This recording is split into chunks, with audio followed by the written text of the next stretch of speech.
Bismillahirrahmanirrahim.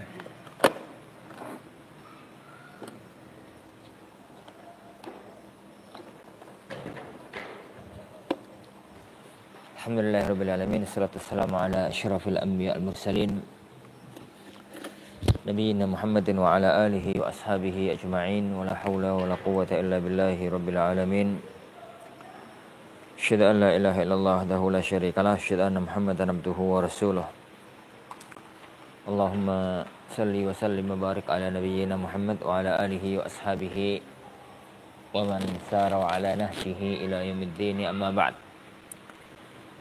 Ikhwani fi din, azani Allah wa iyyakum. Alhamdulillah,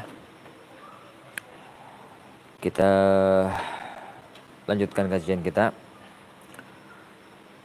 Kita sekarang pada qaulun nazim hafizahullahu ta'ala, ahkamu wad'in sababun wa illah wasyartu wal mawani'ul mukhillah wa rukhsatun wa aksuha al-azimah thumma fasadun sihhatun qawimah.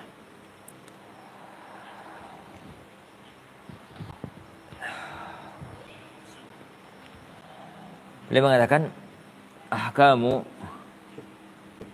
wad'in sababun wa illah wasyartu wal mawani'u mukhillah wa rukhsatun wa aksuha al-azimah thumma fasadun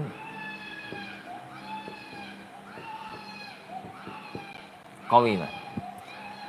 Kita katakan ya ikhwan, dalam cerita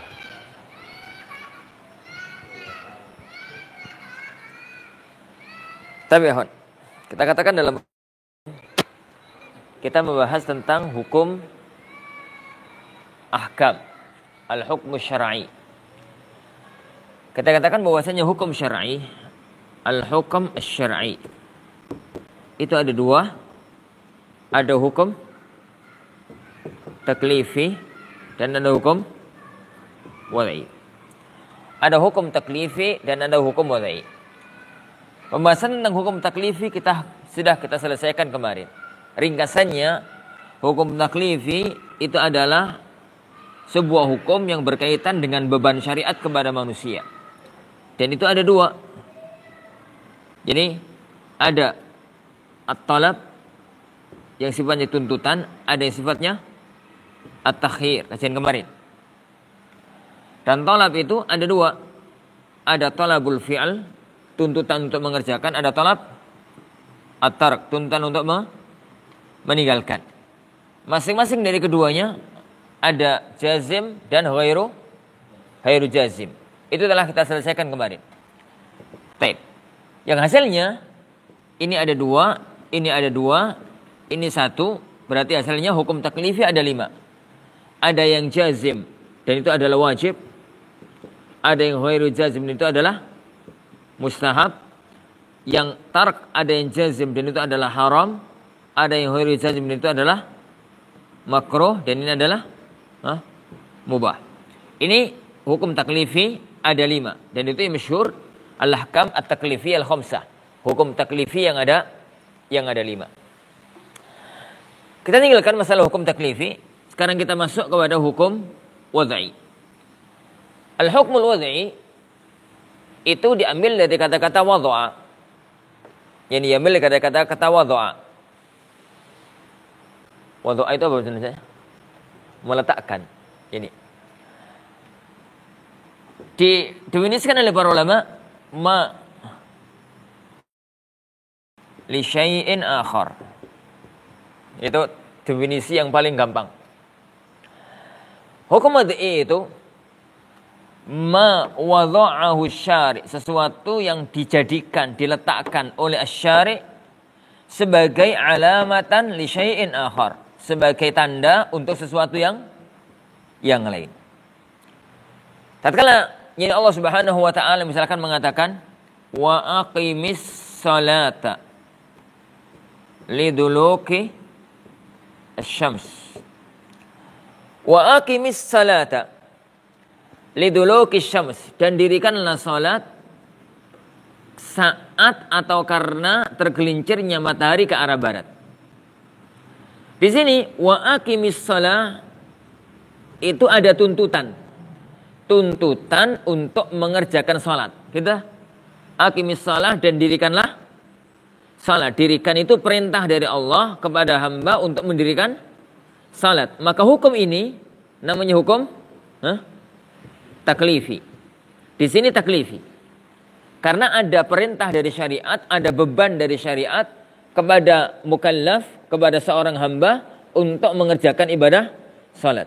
Ini hukum taklifi. Tapi dalam ayat ini ada sesuatu yang lain. Lafaz liduluki syams. Saat tergelincirnya matahari. Di sini Allah Subhanahu wa taala ja'ala Allahu dulukas syams alamatan lidukhuli waqt salati al-zuhur.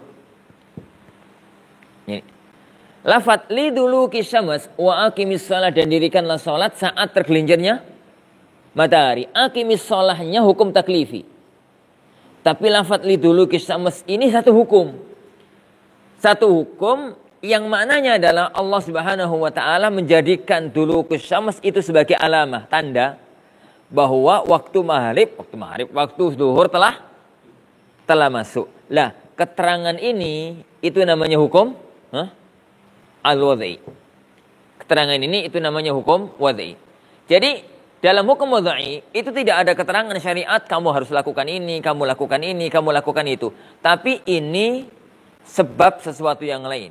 Ini penghalang sesuatu yang lain. Ini syarat sesuatu yang lainnya. Itu diistilahkan oleh para ulama usul dengan istilah hukum wad'i. Jadi hukum wad'i dinamakan dengan hukum wad'i. Kenapa? Karena dulu syams, tergelincirnya matahari, ini Allah jadikan sebagai tanda masuknya waktu salat. Istilahnya diistilahkan oleh para ulama dengan hukum wad'i. Itu definisinya.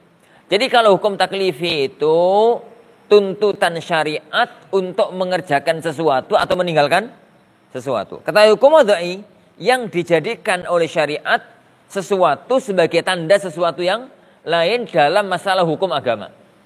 Jadi masalah hukum agama. Itu namanya al-hukmus syar'i. Yang kedua hukum wad'i. Beliau mengatakan ahkamu wad'in. Hukum wad'i itu ada macam-macam. Ada sabab. Ini yang pertama. Yang kedua ada illah. Ini yang kedua. Yang ketiga ada syarat. Itu yang ketiga. Yang keempat ada mawani. Mawani itu penghalang. Ini yang keempat. Jadi boleh mengatakan ahkamu wad'in. Hukum-hukum wad'i itu ada sababun. Masalah sebab. Ada illah, masalah illah. Ada syarat, masalah syarat. Ada mawani. Mawani itu bentuk jamak dari mani. Ada mani. Jadi ada penghalang sesuatu. Yang mukhillah. Mukhillah itu wasf, sifah dari mawani. Penghalang yang menjadikan sesuatu itu terhalangi, gak sah. Taib. Yang kelima ada hukum rukhsatun. Ada hukum rukhsah. Wa aksuha, aks dari rukhsah itu adalah azimah. Oh, saya tulisan ini. Nah. Wa aksuhal azimah. Ada rukhsah, ada azimah. Yang ketujuh ada fasad. Ada fasad. Yang kedelapan ada sihah. Yani wa rukhsatun wa aksuhal azimah. Ada hukum rukhsah. Yang kebalikan dari rukhsah itu adalah azimah. Dan ada hukum fasad. Yani thumma fasadun. Ada hukum fasad, fasid. Ada hukum sihah, sah, yang lurus.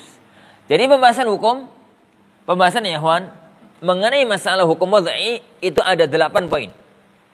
Sedangkan hukum taklifi itu ada 5 poin. Ada wajib, ada mustahab atau sunnah, ada haram, ada makruh, ada mubah. Sedangkan hukum wad'i, titik pembahasannya ada 8 masalah. Ada sebab, ada illah, ada syarat, ada mani, rukhsah, azimah, fasad, dan sihah. Itu pembahasan yang berkaitan dengan masalah hukum wad'i.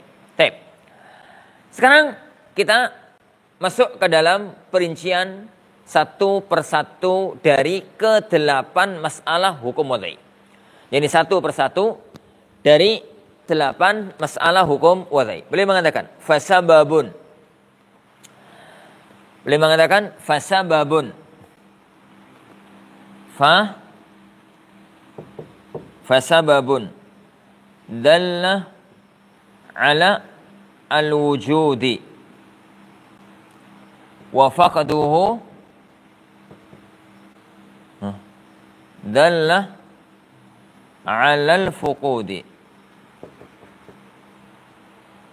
Benar ya? Wa adamu syarti yufidul adama wujudu mani'in kadzaka fa'lama. Nah,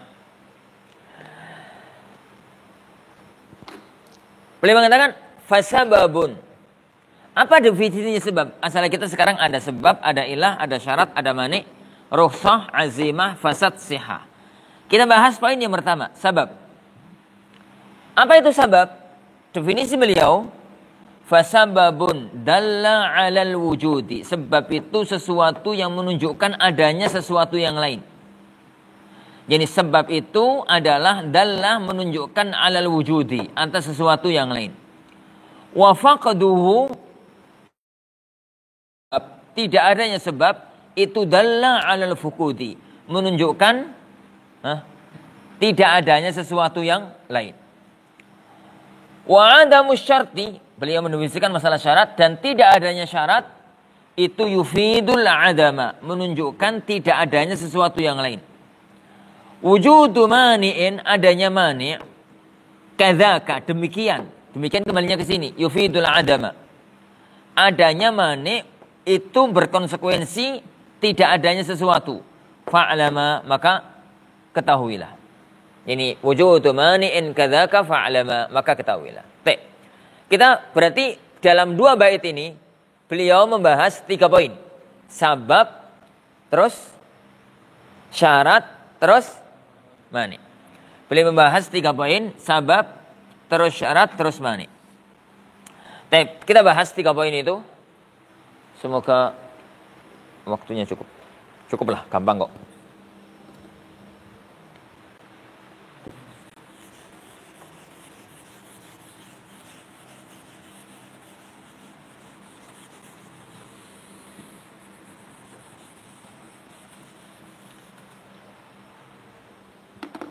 Beliau mengatakan, jadi hukum wad'i itu ada as-sabab, ada apa? Asy-syart, ada al-mani. Al-mani. Ya. Ada as-sabab. Apa itu sabab? Kata beliau, dalla 'alal wujudi wa faqduhu dalla 'alal fuqudi. Jadi dalam definisi para ulama, sabab itu ma yalzam min wujudihi wujudun wa yalzamu min adamihil adam lidzatih. Jadi sebab itu ma yalzamu min wujudihi wujudun, sesuatu yang adanya berkonsekuensi adanya sesuatu yang lain. Ini bahasa Arab, kalau diterjemahkan apa adanya jadi luwet bahasa Indonesia. Jadi Ma yalzamu, apa yang mengharuskan min wujudihi, dari adanya sesuatu, wujudun, sesuatu yang lain. Jadi ma yalzam min wujudihi, adanya sesuatu berkonsekuensi adanya yang lain. Wa yalzamu min adamihi, dan tidak adanya sesuatu berkonsekuensi tidak adanya yang lain. Lidzati, karena zat itu sendiri. Karena zat itu sendiri. Sekarang dengan misal lebih mudah untuk difahami definisi itu. Definisi ini rada bulat, tapi semua kitab usul fikih definisinya itu. Didefinisikan dengan yang lain malah nggak bisa. Yuk sini. Baik, sekarang cari contoh sebab. Ini sebab itu. Itu apa dalam dunia syariat dan hukum? Dalam hukum ya, terbit fajar sebab masuknya waktu sholat duhur, gitu ya? Atau tadilah dulukus syams, tadi gampang. Jadi tergelincirnya matahari, dulukus syams, atau dalam bahasa yang masyhur itu zawal asy-syams. Sababun li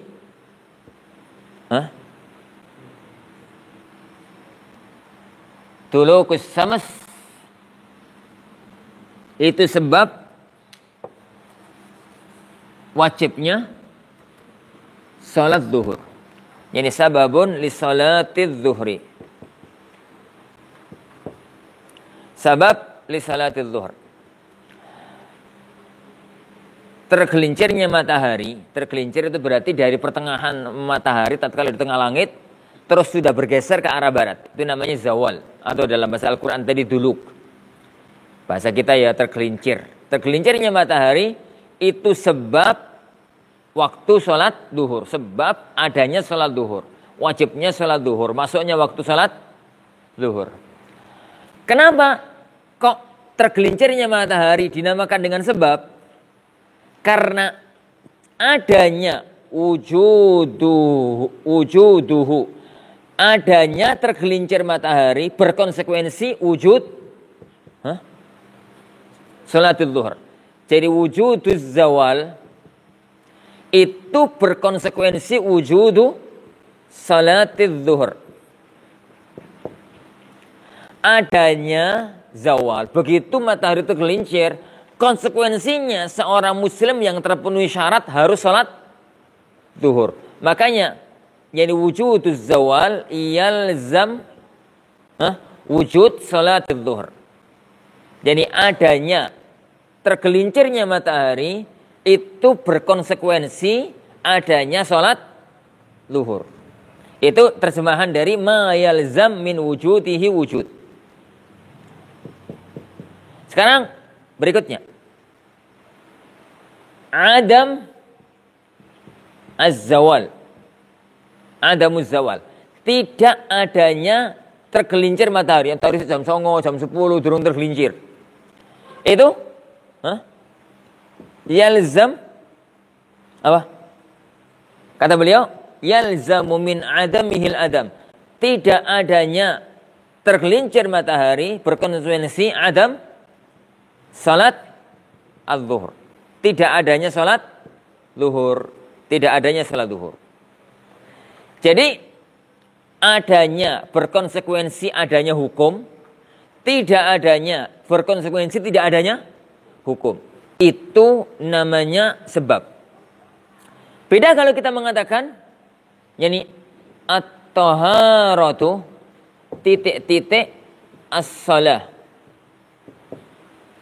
At-taharah, al-wudu. Ini.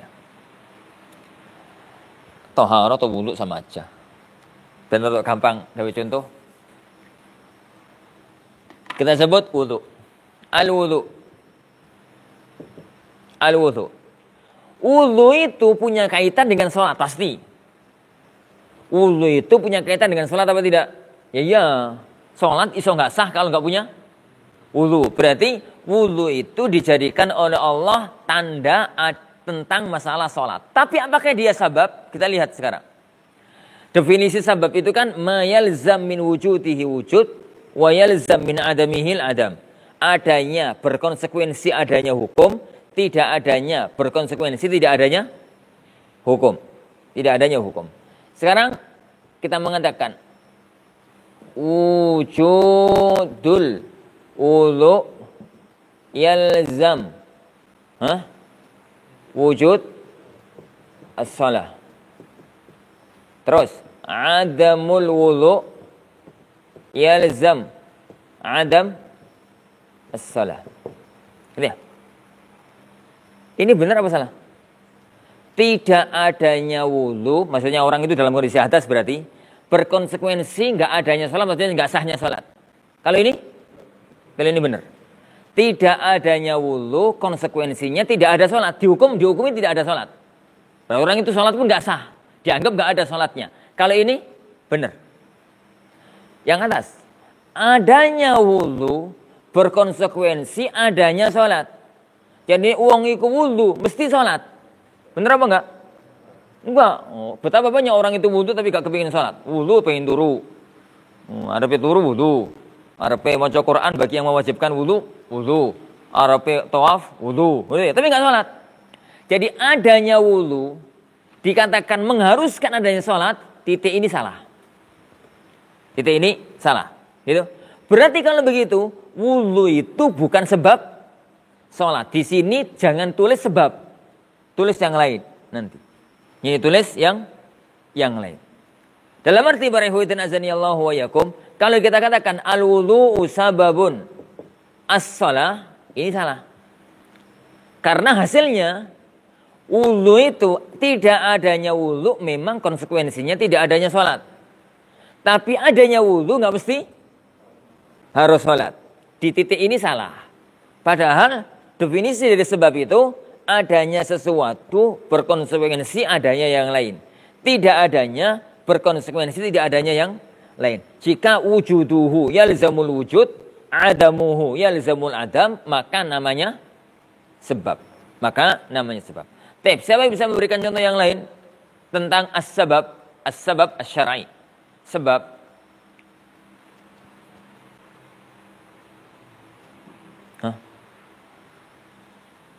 Sebab ya kawan, sebab yang lain.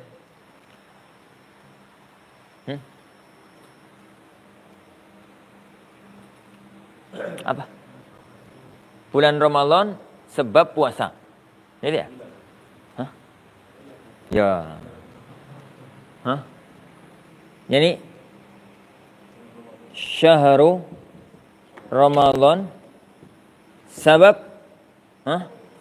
as-siyam. Ya. Benar apa enggak? Kita katakan masuknya Ramadan itu sebab wajibnya puasa.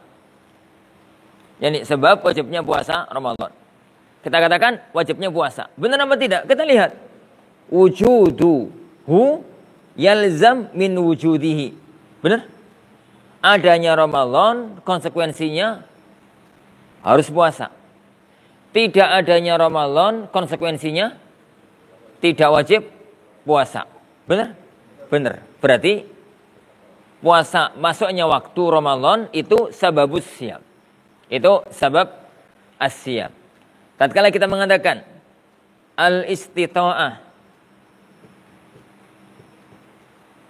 sabab al-hajj. Istita'ah kemampuan. Itu sebab adanya haji. Ini sebab apa syarat, apa yang lain. Kita definisikan sekarang. Tidak adanya istita'ah, adam. Tidak adanya kemampuan, konsekuensinya tidak ada kewajiban haji. Sah? Adanya kemampuan, berkonsekuensi adanya kewajiban haji. Benar apa enggak? Adanya istita'ah, konsekuensinya adanya kewajiban untuk berangkat haji. Dari titik itu sahih. Dari titik itu sahih. Nah, itu namanya sebab. Jadi ma yalzam min wujudihi wujud wa yalzam min adamihil adam. Wa yalzam min adamil adam. Ucapan saya ngambil dari ucapannya para ulama, lidzatihi, karena zat itu sendiri, karena benda itu sendiri tanpa memandang sesuatu yang lain. Jadi tanpa memandang ini. Contoh ya Ikhwan di titik ini. Tidak adanya wudu berkonsekuensi tidak sahnya sholat. Ini bisa batal kalau orang dalam kondisi darurat. Nah, kondisi darurat, kondisi apa itu nggak dibahas. Itu masalah terperinci. Makanya ada kata-kata lidha tihi. Kalau kita tinjau dari titik ini saja, maka nggak sah. Tapi kalau kita bahas tidak adanya dalam kondisi darurat, tidak ada wudu, tidak ada tayamum dan macam-macam, itu urusan lain. Itu bukan pembahasan kita. Itu perincian dalam hukum fikih dan bukan masuk dalam hukum kajian usul fikih. Baik. Asyarat sekarang. Sekarang kita masuk dalam syarat. Kata beliau, wa adamus syarati yufidul adama. Tidak adanya syarat berkonsekuensi menunjukkan tidak adanya hukum. Syarat itu kata beliau patokannya tidak adanya syarat. Itu konsekuensinya tidak ada hukum. Lah adanya syarat nggak punya konsekuensi apapun. Adanya syarat nggak punya konsekuensi apapun. Makanya nggak boleh nggak boleh sebut. Yang kata mereka para ulama kita, ma yalzam min adamihi al-adam wa la yalzam min wujudihi wujudun wala adam lidzatih. Syarat itu kata mereka ma yalzamu, sesuatu yang punya konsekuensi, tidak adanya itu berkonsekuensi tidak adanya yang lain. Tidak adanya sesuatu berkonsekuensi tidak adanya yang lain. Tapi adanya sesuatu min wujudihi, adanya sesuatu enggak punya konsekuensi, enggak punya konsekuensi tidak ada. Makanya beliau menyebut syarat di sini cuma disebut adam tok. Adamus syarat, tidak adanya syarat mempunyai konsekuensi tidak adanya hukum. Tapi beliau tidak menyebut adanya syarat. Kenapa? Adanya syarat itu enggak punya konsekuensi apapun. Jadi definisinya para ulama, yani wala yalzamu min wujudihi, adanya syarat tidak punya konsekuensi adanya hukum, pula tidak punya konsekuensi tidak adanya hukum lidzatihi. Ini lidzatihi. Kita buat contoh. Di kitab fikih yang masyhur sebagai syarat apa? Di kitab fikih yang masyhur sebagai syarat apa? Kalau syarat itu masyhur di kitab fikih banyak istilah syarat itu. Yang jarang disebut itu di kitab fikih itu sebab. Di kitab fikih itu syarat, rukun, mani. Sabab itu hampir nggak ada di kitab fikih. Sabab itu adanya di kitab usul. Kita mengatakan,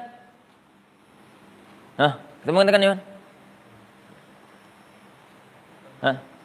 Kita mengatakan at-taharah syartun salah. Apa lagi? Dukhul satrul aurah syart salah. Gitu. Itu yang kita katakan. Jadi bersuci syarat sahnya salat, menutup aurat syarat sahnya salat. Itu yang dari kitab fikih. Kenapa kok nutup aurat disebut sebagai syarat sahnya salat? Terapkan definisi. Kita mengatakan adamu satril aurah yalzam mana? Adama as-salat. Tidak nutup aurat konsekuensinya salatnya nggak sah. Tidak adanya nutup aurat, ya berarti nggak nutup aurat lah gampang-gampang ini. Nggak nutup aurat itu berkonsekuensi nggak adanya salat. Salatnya nggak dianggap sah. Tapi ya Ikhwan, kalau kita lanjutkan di sini, wujudu satril aurah. Yani yalzam wujud as-salah. adanya nutup aurat. Nek wong iku nutup aurat harus sholat. Bener apa salah? Hah? Nek wong iku nutup aurat harus sholat. Adanya nutup aurat berkonsekuensi adanya sholat. Ini bener apa salah? Salah. Betapa banyak wong nutup aurat gak sholat. Yo bar mandi nutup aurat, sholat sih. Ini ora. Ini. Juga ya ikhwan. Yani wujud satril aurah itu yalzam adamah salah. Adanya nutup aurat konsekuensinya nggak boleh sholat. Yuk salah. Dari sini maksudnya adanya nutup aurat berkonsekuensi harus sholat. Salah. Adanya nutup aurat konsekuensi nggak boleh sholat. Juga salah. Berarti wujud syarat itu nggak punya hukum.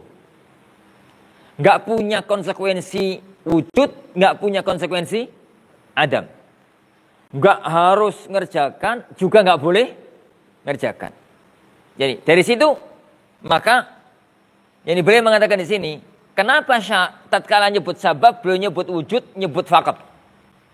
Tatkala nyebut sabab beliau mengatakan dalla 'alal wujudi. Wa faqtuhu dalla 'alal fuqudi. Jadi apa ya? Tatkala nyebut sabab beliau nyebut wujud dan nyebut adam. Tapi tatkala nyebut syarat beliau hanya nyebut adam tok. Tidak adanya syarat, konsekuensinya tidak adanya hukum. Karena adanya syarat itu enggak punya hukum apa-apa. Adanya syarat itu enggak punya hukum iya, enggak punya hukum tidak. Jadi ma yalzamin adamihil adam, tidak adanya syarat berkonsekuensi tidak adanya hukum. Adanya syarat gak punya konsekuensi adanya hukum, pun tidak punya konsekuensi tidak adanya hukum. Nah, kalau ada sesuatu yang terpenuhi definisi ini, itu namanya syarat. Itu namanya syarat. Kita mengatakan satrul aurah syattus salah. Itu dalam kitab-kitab fikih.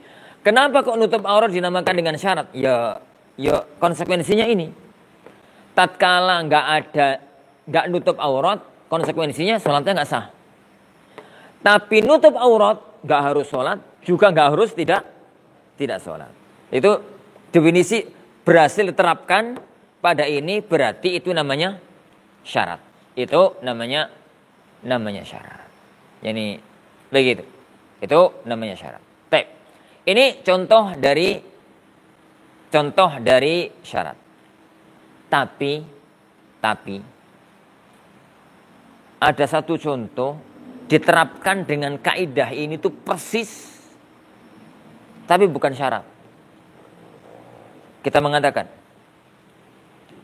as-sujudu titik as-shalah. As-sujud titik as-shalah. Ini taib. Kita terapkan kaidah tadi. Adamus sujud, tidak adanya sujud itu berkonsekuensi tidak sahnya salat. Gitu tak? Tidak adanya sujud berkonsekuensi tidak adanya salat. Benar? Oh. Nek wong itu gak sujud berarti sholatnya gak sah, bener? Bener. Di titik ini bener.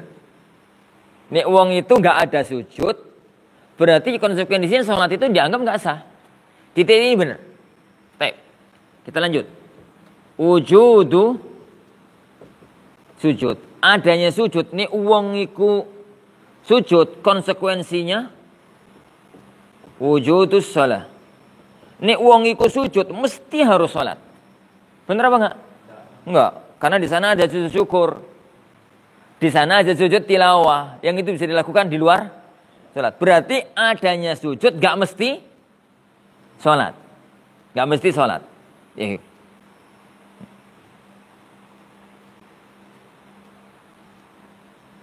Apa? Benar? Ya salah ya. Yalzam adamas salah. Kalau uang sujud itu harus gak sholat. Benar? Ya salah. Bukti ini uang sujud di dalam sholat. Kalau begitu wujudnya sujud itu nggak punya konsekuensi. Wujud nggak punya konsekuensi. Adam. Persis atas. Persis atas. Kalau begitu di sini ditulis syarat. Jadi masalah. Loh, kok sujud itu jadi syarat? Salah. Kata para ulama, sujud itu rukun. Sujud itu rukun salat. Dari sini akhirnya mereka menambah satu definisi.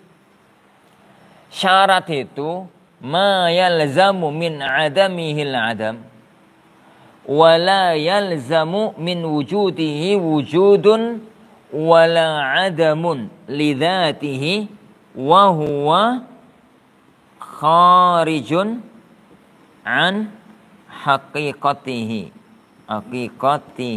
atau mahiyatihi gitu dalam sebagian kitab. Dan dia itu di luar hakikat dari perbuatan tersebut. Lah, jika dia itu di dalam, maka namanya rukun. Maka namanya rukun. Jadi, sholat itu kan hakikatnya ya kawan. Hakikat sholat itu kan dimulai dari takbiratul ihram sampai salam. Itu sholat. Itu sholat. Kalau terpenuhi konsekuensi ma yalzam min adamihil adam wala yalzam min wujudihi wujudun wala adam lidzatihi, tapi salah satu dari ini berarti dia itu di dalam hakikat. Hakikatnya sholat maka namanya rukun. Terpenuhi yani kaidah ini tapi nggak ada di sini maka namanya syarat. Yani maka namanya syarat. Tapi pertanyaannya, kenapa kok rukun tidak disebut-sebut oleh para ulama sebagai hukum wadai? Gak ada di kitab usul fikih apapun menyebutkan rukun. Kenapa? Karena yang namanya hukum wadai itu alamah. Dan alamah itu sebelum melakukan. Nek di dalam melakukan itu gak ada alamah nih. Jadi maka rukun itu tidak masuk dalam. Jadi hukum wadai tadi apa ya, Hon? Definisinya sesuatu yang dijadikan oleh syariat sebagai tanda akan adanya sesuatu yang lain. Sedangkan rukun itu sudah di dalam, sudah berada di dalam. Makanya nggak masuk dalam hukum wadai. Tapi kalau kita definisikan syarat dengan ini bermasalah.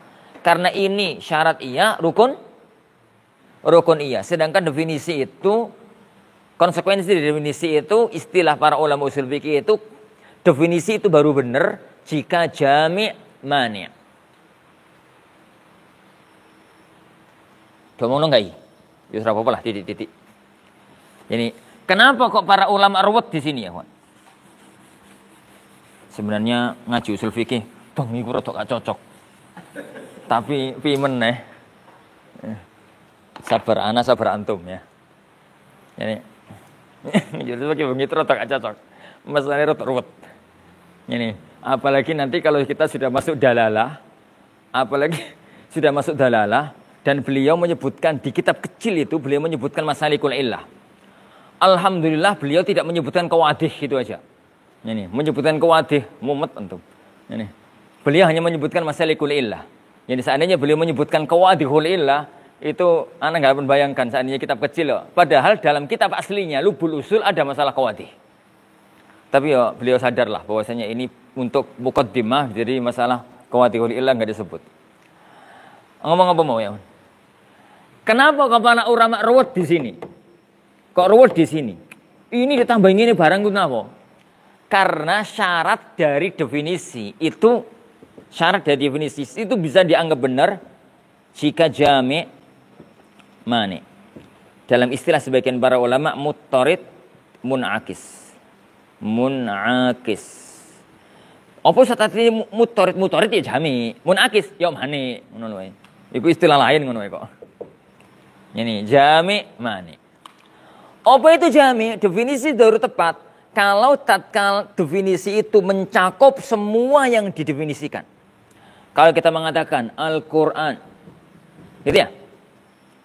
Definisi itu baru tepat kalau Al-Qur'an dari mulai bismillah Al-Fatihah sampai minal jinnati wan nas tercakup dalam definisi tersebut. Baik. Dan bisa mani itu jika selain Al-Quran harus keluar dari definisi tersebut. Baik, sekarang kita contohkan. Apa definisi Al-Quran yang paling kondang? Yang paling kondang aja. Al-Qur'anu kalamullah. Baru makhluk. Itu di kitab akidah Ustaz. Enggak di kitab definisi. Kalamullah. Coba sekarang kita mengatakan Al-Qur'an kalamullah. Sahih dalam definisi? Salah. Sampai Mu'tazilah Ustaz. Sebentar toh. Oh coba bahas Mu'tazilah seiki. Ini kita bahas definisi, bukan bahas Al-Qur'an kalamullah atau makhluk. Sekarang kita bahas definisi. Tatkala kita mengatakan Al-Quran itu kalamullah, itu jami. Jadi mulai dari Bismillahirrahmanirrahim, Alhamdulillahirrahmanirrahim, sampai minal jinnati wan nas, itu semuanya kalamullah. Definisi ini jami, tapi enggak mani. Kenapa enggak mani? Karena masuk dalam kalamullah Taurat, Injil, Zabur, Suhuf Ibrahim wa Musa, semuanya kalamullah, padahal itu enggak Al-Quran. Mau maksudnya? Ini. Tatkala kita mengatakan Al-Quran itu kalamullah, loh salah sampean. Taurat itu kalamullah tapi enggak Al-Quran toh. Zabur kalamullah tapi enggak Al-Quran toh. Injil kalamullah tapi enggak Al-Quran toh. Berarti definisi Al-Quran dengan kalamullah salah. Itu jami tapi enggak mani istilahnya. Muttarid tapi enggak munakis. Loh, bener. Tambahkan kata-kata membuang Taurat, Injil, Zabur, Musa. Tapi ojo diperinci. Illa Taurat, Injil gak definisi itu jenengi, itu syarah. Itu gak definisi, itu syarah. Ambil satu kata yang membuang semuanya. Kita katakan Al-Munazzal ala Muhammad sallallahu alaihi wasallam. Yani Al-Munazzal ala Muhammad. Kalamullah al-munazzal ala Muhammad. Sampai di sini masih jami'. Enggak ada masalah. Sisi jami'nya gampang. Jami'nya itu gampang. Pertanyaan sekarang, dengan kita tambahkan al-munazzal ala Muhammad yang diturunkan kepada Muhammad sallallahu alaihi wasallam, dari sini ya ikhwan, kita sudah membuang Taurat, Injil, Zabur, Suhuf Ibrahim, Suhuf Musa dan yang lain. Pertanyaannya, sampai di sini cukup? Jami'nya iya, maniknya. Apakah di definisi ini masih ada yang masuk di dalam definisi padahal dia bukan Quran? Ini di sini kita mengatakan tadi masih ada Taurat, ada Injil dan macam-macam, ada salah.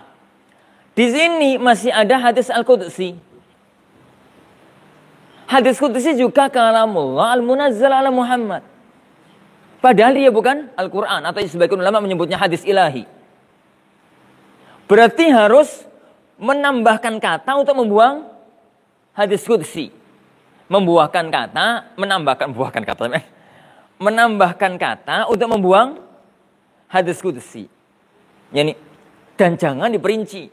Nggak ada definisi terperinci. Ilah hadis Qudsi. Lalu culan. Ilah itu adanya di syarah. Tidak di definisi. Tidak di ta'rif. Ini tidak ditakrif. Illa itu adanya di definisi. Jangan bukan kata-kata illa. Illa enggak benar tuh. Opolah gitu kata lain yang dengan itu hadis Qudsi hilang. Dan hadis Nabawi juga hilang. Karena hadis Qudsi, hadis Nabawi juga kalamullah al-munazzal ala Muhammad. Hadis Qudsi lah yang paling pokok. Yang ini anak ngomong hadis Nabawi rawat ngomelahan. Yang hadis Qudsi. Buang di sini. Hah? Para ulama kita mengatakan al-muta'abbadu bitilawatihi. Taib. Kalamullah al-munazzal ala Muhammad sallallahu alaihi wasallam. Al-muta'abbad bitilawati, yang dianggap ibadah hanya dengan membacanya. Dengan ini hadis Qudsi hilang.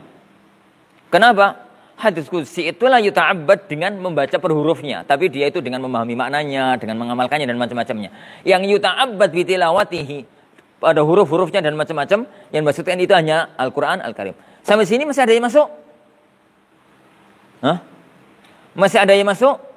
Sudah, habis. Maka definisi itu Al-Quran hanya ini. Ini ono sing nambahi kalimat lain malah salah. Karena definisi itu nggak boleh ada kalimat yang bisa dibuang. Kalau sampai ada kalimat yang bisa dibuang, berarti definisi itu salah. Itu rote definisi usul fikih. Makanya kadang-kadang dalam kitab-kitab usul fikih yang panjang lebar itu bahas definisi bisa sampai 20-30 halaman. Definisi toh. Ruwet tuh. Definisi toh sampai 20-30 halaman. Definisi ini salah, kata ini salah, dibahas. Yang kata ini benar, itu salah. Ya gara-gara kata-kata ini. Yang semacam itu. Lah kalau kemudian ada di kitab-kitab definisinya itu kalamullah al-munazzal ala Muhammad, yakni al-muta'abbad bi tilawatihi, al-mu'jiz bi lafzihi, al-mabdu' bil Fatihah, al-mukhtatam bi apa? Yakni pada rukun, maka harus melakukan sesuatu yang membuang rukun. Makanya beliau mengatakan wa huwa kharijun an haqiqatihi. Dan itu sesuatu yang keluar dari hakikatnya. Yani dari hakikatnya. Tapi ya Huan, di kitab-kitab usul, mereka akan mengatakan Al-Quran kalamullah salah. Itu jangan difahami salah loh ya. Bener kok. Bener itu di kitab-kitab akidah. Karena bandingannya itu kalamullah ataukah makhluk. Kalau sudah di kitab-kitab usul fikih, atau di kitab-kitab usul tafsir, atau di ulumul Quran, kitab-kitab ulumul Quran, sudah tidak lagi bandingkan antara kalamullah dengan makhluk. Pembahasannya sekarang adalah definisi hakikat dari Al-Quran itu apa? Definisinya mesti ini. Yani al-kalamullah al-munazzal ala Muhammad al-muta'abbad bi tilawati, atau lafaz-lafaz yang semisalnya lah, yang semacam itu. Parokannya itu jami' ma'ani. Kita kembali ke sini. Syarat. Ini syarat itu ma yalzam min adamihil adam wala yalzamu min wujudihi wujudun wala adam lidzati. Tidak adanya sesuatu berkonsekuensi tidak adanya hukum. Tapi adanya sesuatu berkonsekuensi tidak punya konsekuensi adanya hukum, tidak punya konsekuensi tidak adanya hukum. Dan dia bukan dari hakikat ibadah atau sesuatu tersebut. Itu namanya syarat. Kita pindah sekarang. Satu penggal lagi. Wujudu mani'in kadzaka fa'lama. Dan adanya mani' itu kadzaka, kayak tadi. Kayak tadi kembali ke sini. Yufidul adama. Fa'lama, ketahuilah masalah itu. Adanya mani' itu kadzaka, kayak tadi. Maksudnya berkonsekuensi tidak adanya hukum. Jadi mani' itu kebalikan dari syarat. Berarti kita mengatakan ma yalzamu min adamihi. Awan, salah. Ma yalzamu min wujudihi.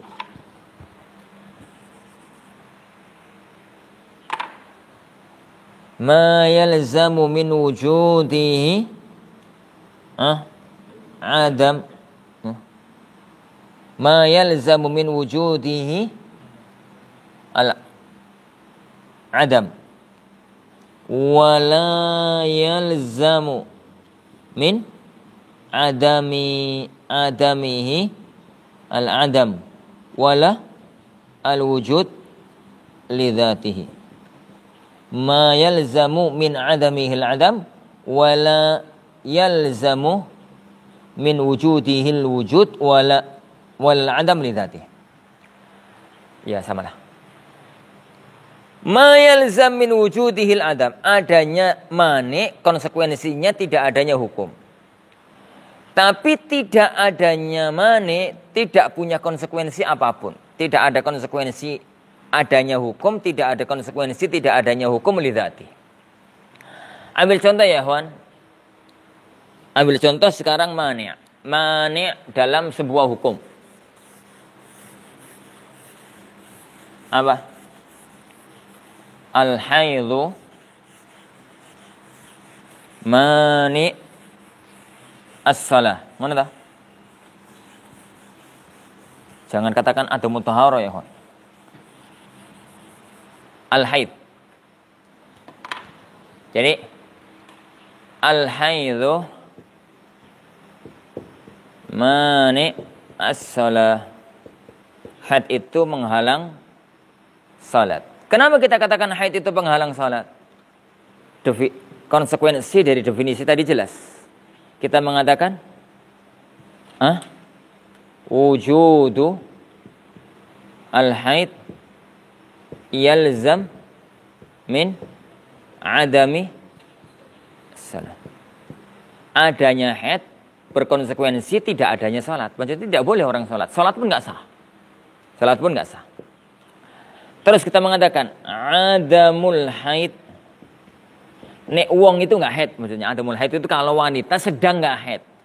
Itu yalzam wujudus shalah.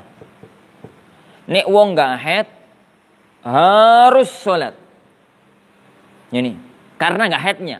Ya enggak, ya belum masuk waktunya, belum masuk apanya dan macam-macam. Berarti enggak. Adamul haid itu yalzam adama as-shalah. Kok adamus shalah? Ya. Tidak adanya haid konsekuensinya tidak ada salat. Ya enggak. Yani ini enggak. Berarti kalau begitu tidak adanya mani enggak punya konsekuensi hukum. Yang punya konsekuensi hukum itu adanya mani. Jika itu terpenuhi, maka itu namanya mani. Contoh al-haid mani'us shalah. Kita mengatakan misalkan al-ubuwah mani' al-qisas. Ana ubuwah ya, Wan? Ini keberadaan pembunuhan itu karena bapak bunuh anak, ubuwah. Keberadaan pembunuhan itu adalah yang membunuh itu bapak, itu menahan, nggak adanya, menahan qisas. Kita mengatakan, jadi apa? Yang lain, kok hilang? Al-ubuwah ya, Wan. Kalau ono wong tuwa mateni bapake, mateni anake. Apakah ada hukum qisas? Tidak. Tidak ada hukum qisas. Tidak ada hukum qisas di situ. Adanya dia. Hukum qisas tidak ada. Kenapa? Karena ubuwah itu mani. Kita mengatakan al-kufur mani al-irth. Kufur itu mencegah adanya saling mewarisi. Kenapa ini kita namakan mani? Kita namakan mani karena ma yalzam min wujudihil adam wala yalzam min adamihil adam walal wujud. Jadi misalkan ini ya, kufur itu berkonsekuensi menghalangi warisan. Maksudnya apa? Wujudul kufur. Nek wong iku kafir itu berkonsekuensi adam al-irth. Gitu dah. Konsekuensinya enggak ada saling mewarisi. Tapi kita itu Islam. Itu berkonsekuensi wujudul irth. Bener nggak? Sekedar orang itu nggak kafir harus dapat waris. Bener nggak? Ya salah lah. Nggak bapak nggak anak bodoh-bodoh muslim tok. Tidak adanya kekufuran, maksudnya keberadaan orang itu nggak kafir. Berkonsekuensi adanya waris. Oh, enggak lah. Lu gak dulur gak apa. Sebagaimana ya Wan, adamul kufur itu juga berkonsekuensi adamul irth, juga enggak benar. Yani adam tidak adanya kufur, tidak adanya mani, itu enggak punya konsekuensi hukum. Yang punya konsekuensi itu adanya mani. Oleh karena itu beliau mengatakan dalam bait manzumah tadi, untuk urusan syarat beliau nyebut adam. Untuk urusan mani beliau nyebut wujud. Karena itu yang punya konsekuensi hukum. Lah, beliau nyebut wujud. Karena itu yang punya konsekuensi hukum. Lah, wujudnya syarat itu nggak punya konsekuensi hukum. Sebagaimana adamu mani nggak punya konsekuensi hukum. Jadi nggak punya konsekuensi hukum. Nah. Ya semacam itu ya Hon. Ini 3 poin tentang sebab, syarat dan bedanya antara syarat dengan rukun, kemudian mani. Satu masalah terakhir. Jadi kita mengatakan sabab, syarat, mani itu harus sighah ijabiyah, la salbiyah. Jadi harus lafzun ijabi, la salbi.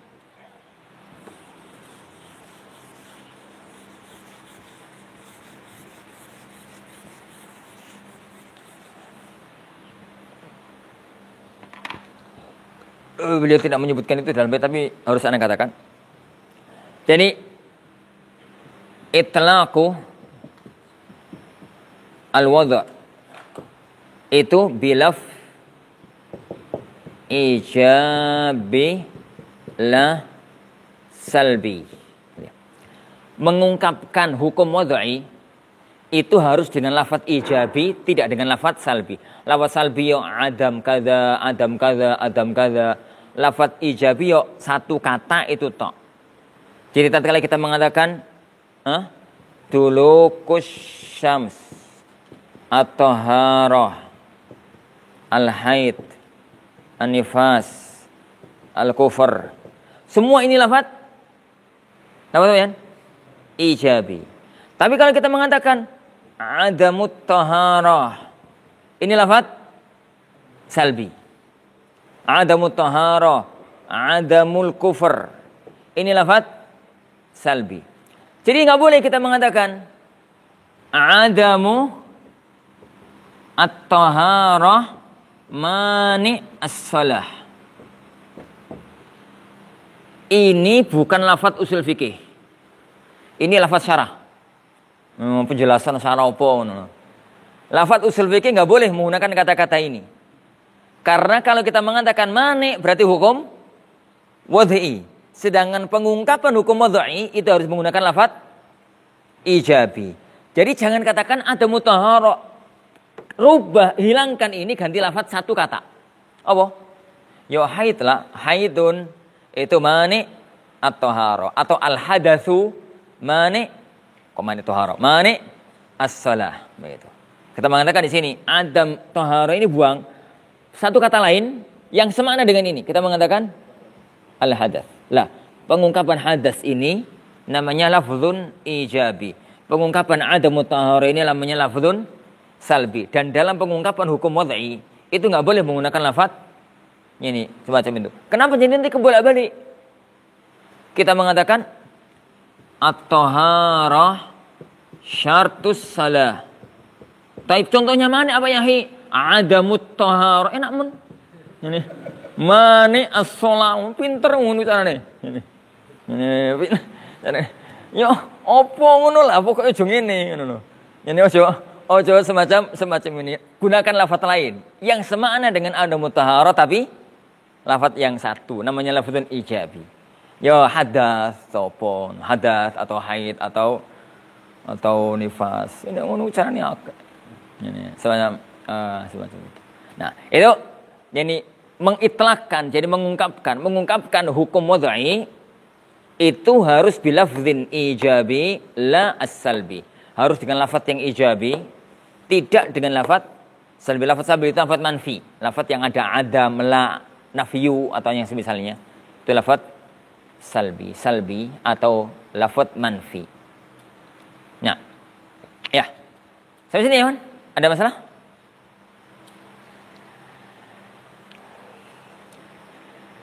Sering dimurojaah aja ya, Tuhan. Jadi kali, 2 kali, 3 kali. Insyaallah. Makanya urut-urutan ngaji usul fikih itu yang paling pelan. Alon gitu loh, pelan. Runutannya itu kelas 1, terus 1,5, lurus setengah. Karena memang harus sering dimurojaah dan sering diulang-ulang. Beda dengan fikih. Fikih itu lompatannya hanya 3. Jadi matan, kemudian istidlal, langsung khilaf. Ini itu bisa, sangat bisa kalau fikih. Ini sangat bisa kalau fikih. Kalau usul itu nggak bisa. Usul itu harus misalkan dari sini, nih sini naik dikit lagi ke warokat. Ini dari warokat naik dikit lagi ke atasnya dikit.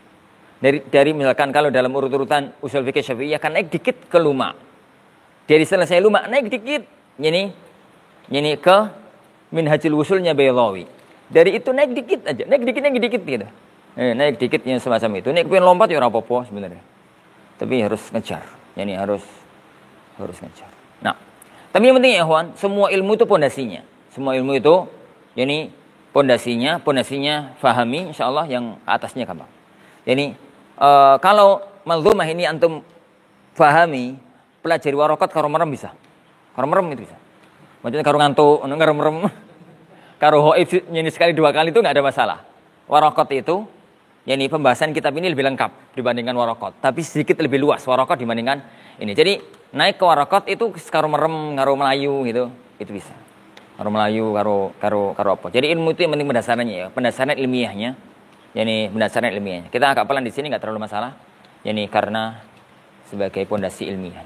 Wallahu a'lam. Ya. Hah? Adam? Ya. Apanya? Adamus sujud. Yani Adam as-sujud. Iya, pinteran tuh. Ana baru kepikiran malahan. Jadi kita mengatakan Adamus sujud itu yalzam Adamu as-shalah. Salah Ustaz. Ini salah. Salat jenazah enggak? Mana ya? Ini. Salat jenazah enggak. Adamus sujud yalzam adamus shalah. Saya katakan tadi benar. Gitu. Karena sujud itu rukun. Sujud itu rukun. Tapi kan enggak usah. Salat jenazah enggak. Ya karena memang sujud itu bukan rukunnya salat jenazah. Maksudnya? Karena memang sujud itu bukan rukunnya salat jenazah. Ya benar, akhirnya benar. Jadi enggak perlu hukum pengecualian. Jadi kita mengatakan sujud itu begini menjadi rukun tatkala sujud itu rukunnya sholat tersebut. Tatkala sujud itu bukan rukunnya sholat tersebut, ya berarti memang ini salah. Tapi bukan di titik ini. Nah, kalau mau lengkap yo adamus shalah, tapi masuk ditulis yuhurul janazah jadi ketahuan. Ini semacam itulah. Wallah. Ya.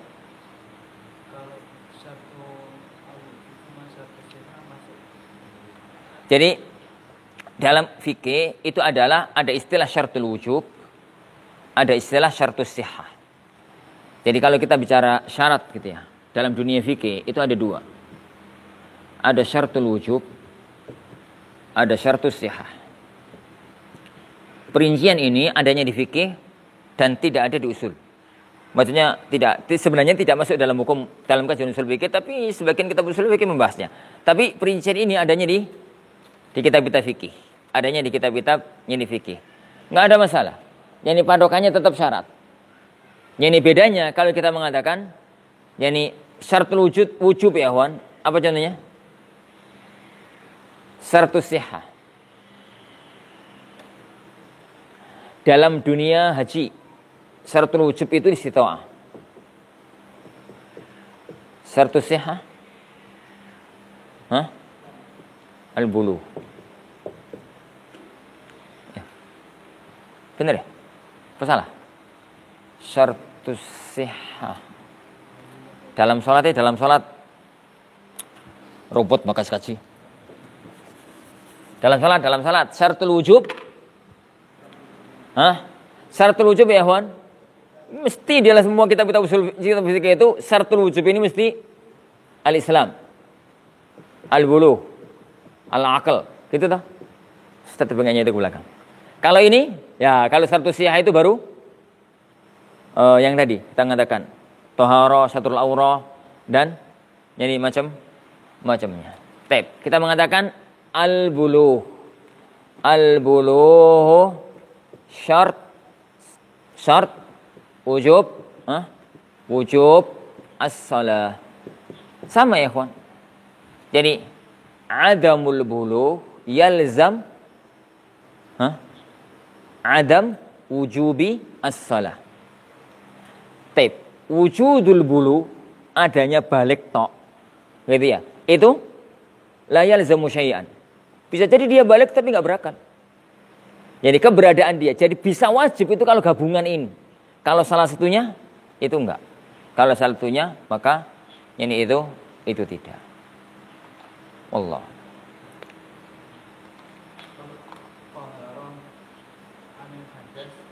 Itu kan kita misalnya sengaja gak sengaja tetap gak sah sholat. Ya. Tapi kalau taharah dengan najasa, kalau gak sengaja kenapa kok tetap sah? Karena ada hadis yang menunjukkannya. Yani karena ada hadis yang menunjukkannya. Sebenarnya seandainya tidak ada hadisun na'al, maka at-taharah minal hadas satu hukum dengan taharah minan najasah satu hukum dengan taharah minal hadas, hukum asalnya.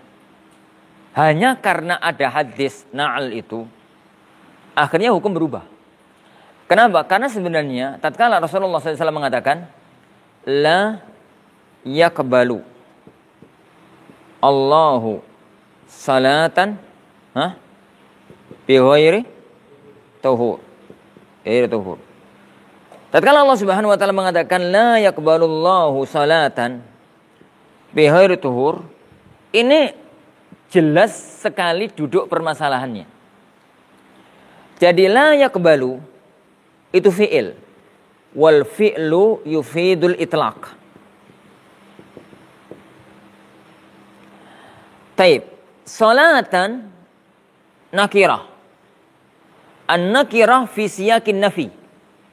Yufid al-umum. Ini tuhur. Tuhur nakirah. An-nakirah fi siyakin nafi. Yufidul umum. Jadi fi'ilnya sendiri yufidul itlaq, yufid mutlak. Nakirahnya yufidul umum, sedangkan nakirah yang ini juga yufid al-umum. Kesimpulan hukumnya, jadi Allah itu tidak akan nerima secara mutlak sholat apapun tanpa bersuci apapun. Itu makna kalau mau diperinci. Jadi Allah itu tidak akan mutlak, tidak akan menerima secara mutlak. Tidak akan menerima secara mutlak sholat apapun tanpa bersuci apapun. Sedangkan tohara maklum, tohara itu ada dua, tohara minal hadas dan tohara dari najis. Berarti kalau konsekuensi dari hadis ini umumul hadis yufid bahwasanya orang itu kalau tidak bersuci, jadi tidak bersuci karena hadas, tidak bersuci karena najis, maka Allah tidak menerima secara mutlak. Amdan, nisyanan, jahlan, wa ma yufidu dzalik. Makna dari hadis ini. Tapi hadis ini umumnya, mutlaknya, qayyadahu wa khassasahu haditsun na'al. Hadis an-na'al. Akhirnya jadi ada perbedaan hukum antara hadas dengan najis. Jadi antara hadas dengan najis, ini hukum. Tapi dari sisi hadis ini, nggak ada perbedaan. Dari sisi keumuman. Dan sudah maklum, yani nanti kalau kita sudah sampai pada umum dan khusus, tidak ada apapun lafadz umum kecuali ada pengkhususan. Illa sifatullahi azza wa jalla. Ini tidak ada, yani apapun lafadz umum kecuali ada mukhassisnya. Kecuali sifat Allah. Innallaha yani bikulli syai'in alim. Ada pengkhususannya? Enggak. Innallaha ala kulli syai'in qadir, juga nggak ada penghusannya. Tapi lafaz-lafaz umum yang lain, ada ya. Ini ada.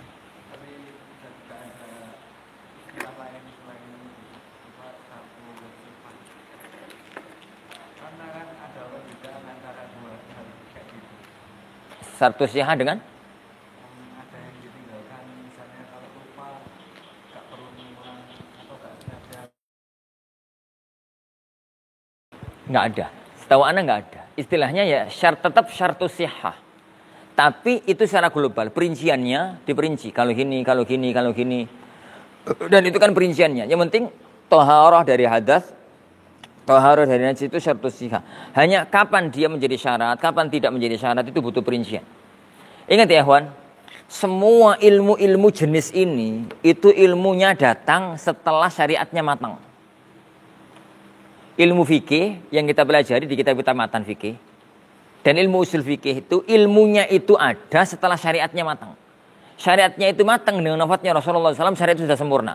Kemudian syarat itu semua dalil itu dicoba untuk dikaidahkan, dicoba untuk dirumuskan.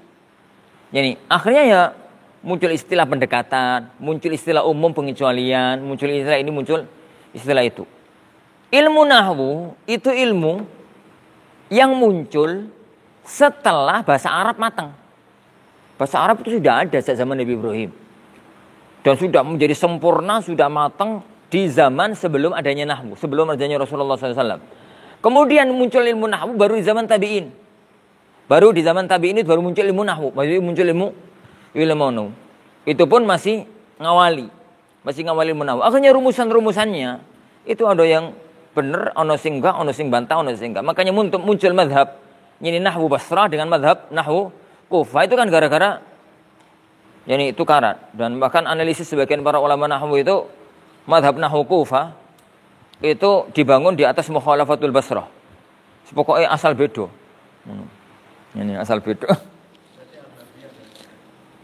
Iya secara umum begitu, tapi nggak mesti juga. Satu kasus per satu kasus. Tapi insyaallah subhanahu wa ta'ala ini yang kita pelajari. Insyaallah kita lanjutkan pertemuan yang akan datang bi'idzni rabbina tabaraka yani wa ta'ala. Itu yang sabar ya kawan, belajar usul fikih itu butuh jalan. Terutama di awal. Di awal aja. Lanjutannya itu tinggal pengembangannya insyaallah. Baik, kita akhiri majelis kita. Subhanakallahumma wa bihamdika asyhadu an la ilaha illa anta astaghfiruka wa atubu ilaik. Wassallallahu wasallam wa baraka ala nabiyina Muhammad. Assalamualaikum warahmatullahi wabarakatuh.